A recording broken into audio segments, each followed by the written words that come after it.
ሰላም ውዶች እንዴት ናችሁ? ደህና ናችሁ ወይ? እንዴት ናችሁ?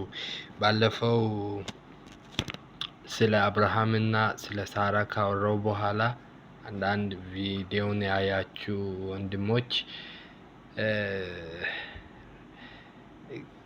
ደስ ብሎናልና ጨምርልን ስላላችሁ ነው የመጣሁት። ከታች ያለው ቀጥሎ ያለውም ነገር የሚወራ ነገር ስላለው በዛውም ደግሞ ከ19 ጀምሮ ነበር እስከ 23 የሄድኩት። ከዛ ሁለት ምዕራፍ ነው የቀረችው እና እሷን ደግሞ ምዕራፍ አልኩኝ ቁጥር ነው የቀረችው። እሷን ደግሞ መጨረስ እንችላለን እና ስለ ሁሉ ነገር እግዚአብሔር ይመስገን። እንዴት ነው ሳምንት? እኔ ደህና ነኝ። እንዴት ናችሁ እናንተ? የእግዚአብሔር ምሕረት ሰላሙ እንዴት ነው? እለት የምትኖሩት ህይወት ውስጥ አንድ ነገር ጨምረን ተረድተን ማለፍ አለብን ብዬ አስባለሁ። አንድ ቀን ሲያልፍ በዛ ቀን የሆነ የተረዳነው ነገር ስለ እግዚአብሔር ስለ ኢየሱስ ያለን መረዳት ባይ ዲፎልት የሆነ ነገር ስቴፕ መጨመር አለበት እና ጳውሎስ ምንድነው ኢንቴንሽኑ እዚህ ጋር what he wanted to talk about ነው እኔ ጥያቄ ሆኖብኝ የቀጠልኩት። ማለት ብሉይ ኪዳን ላይ የነበረውን ያንን አውርቶ የማለፍ ነው ፍላጎቱ። እዚህ ጋር ለምን ሜንሽን አደረገው?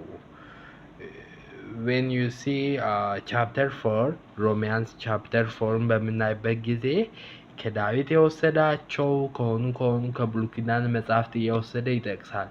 ግን ኢንቴንሽኑ ስለነዛ የብሉይ ኪዳን መጻሕፍት ማውራት አይደለም። እነዛን አምጥቶ ኢየሱስ ጋር ማስተሳሰር ነው እና እየሰራ የነበረው እና እያብራራም የነበረው ለዛ ነው። አብርሃምን እዚህ ጋር ለምን አነሳ ብላችሁ በምታዩበት ጊዜ አብርሃም በ100 ዓመቱ ልጅ እንደሚወልድ አምኖ ጽድቅ ሆኖ ተቆጠረለት ብሎናል መጽሐፍ ቅዱስ። ስለዚህ ደግሞ ጽድቅ ሆኖ ተቆጠረለት ይላል። በእግዚአብሔር ተስፋ ቃል አልተጠራጠረም። ያ እምነቱ ጽድቅ ሆኖ ተቆጠረለት። አብርሃም ጽድቅ ተባለ። እኛስ አሁን ላይ አዲስ ኪዳን ላይ ያለን ሰዎች ስንል ጳውሎስ እዚህ ጋር አያበቃም። እንደዚህ አለ፣ እምነቱ ጽድቅ ሆኖ ተቆጠረለት። ነገር ግን ተቆጠረለት የሚለው ቃል not only about him but also about us ይላል። ቀጥሎ ስለ እርሱ ብቻ አይደለም ስለኛም ነው። ብሉይ ኪዳን ላይ አብርሃም እምነቱ ጽድቅ ሆኖ ተቆጠረለት ሲል መጽሐፍ ቅዱስ ያወራ ያለው ስለ አብርሃም ብቻ ሳይሆን ስለኛም ነው። አዲስ ኪዳን ላይ ስላለንም ሰዎች ነው። በክርስቶስ ስለምናምንም ሰዎች ነው ይላል። እንዴት ስንል ስለ በደላችን አልፎ የተሰጠውን እኛን ስለማጽደቅም የተነሳውን የጌታችንን ኢየሱስን ከሙታን ባስነሳው ለምናምን ለኛም ይቆጠርልን ዘንድ ነው። አብርሃም ከ100 ዓመት በፊት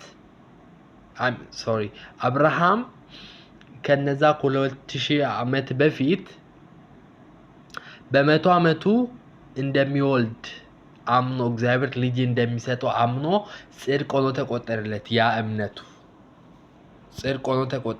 ያ እምነቱ። አሁንስ ለኛ ደግሞ ያ ለእርሱ ብቻ አይደለም ለኛም ነው ይላል።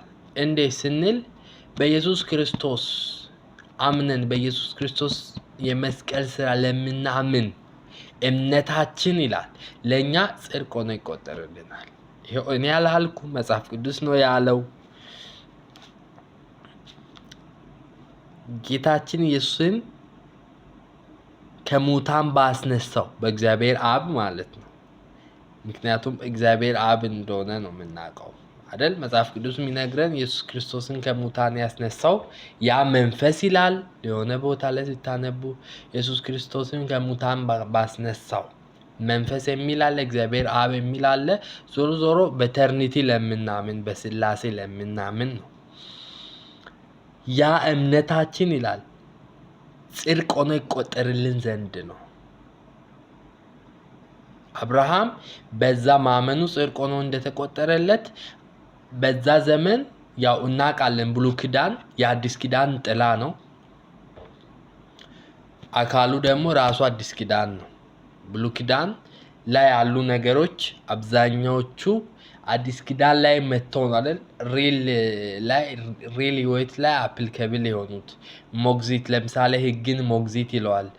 ጸጋ ሲመጣ ደግሞ ጸጋው እስኪመጣ ህግ ምን ነበር? ሞግዚት ነበር። አካል እስኪመጣ ጥላ ሞግዚት ነበር። ብሉይ ኪዳን ላይ የነበሩ ነገሮች አዲስ ኪዳን ላይ ሲመጡ ሪል አካል የለበሱበት አለ። አብርሃም ያኔ ጽድቅ ሆኖ ተቆጠረለት ሲባል ስለ አብርሃም ብቻ ሳይሆን እየተወራ ያለው ስለኛም ነው። ስለኛ ምን? ኢየሱስን ለኛ ነው የሞተው ብሎ በማመን ኢየሱስን ከሙታን